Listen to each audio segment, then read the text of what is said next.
જ્યાં જ્યાં વસે એક ગુજરાતી ત્યાં વસે ગુજરાત। 3 દિવસનો ગુજરાતી જલસો સાંભળતા જ એકદમ પોઝિટિવ વાઇબ્રેશન્સ આવે કે જલસો જ જલસો થશે અને બહુ મજા આવશે। ગુજરાતી એટલે ખરેખર જલસો। જલસો એટલે ગુજરાતી। આ એક અનેરો ઉત્સવ છે। અત્યાર સુધી આવો ઉત્સવ નાનપણથી લઈને હમણાં પહેલી વાર સાંભળવા મળ્યો। નવી જનરેશન જે આવે છે એની સામે ઉદાહરણરૂપ બની રહેશે। આ પ્રકારના જલસાની શરૂઆત આ ગુજરાતી જલસાથી થશે।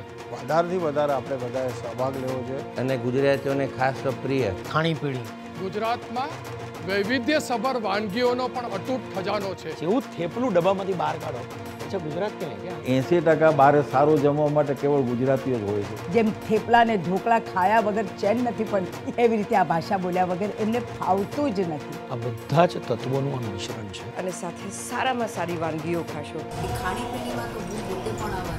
સાથે મળીને આનંદ કરીએ અને એના જેવો આનંદ કોઈ બીજો નથી। મીઠું મીઠું બધી જ વસ્તુ અને વાણી પણ મીઠી મીઠી। ગુજરાતી નાટકો લોકો માણતા રહેશે જોતા રહેશે અને એ રીતે ગુજરાતી ભાષા ટકી રહેશે। દુનિયાના કંઈ પણ કોઈ પણ ખૂણે જાઓ તમને ગુજરાતી દેખાશે તો મળીએ ભાઈદાર સભાગૃહ ખાતે સપ્ટેમ્બર મહિનાની 27, 28, 29 આવજો જ ભૂલતા નહીં।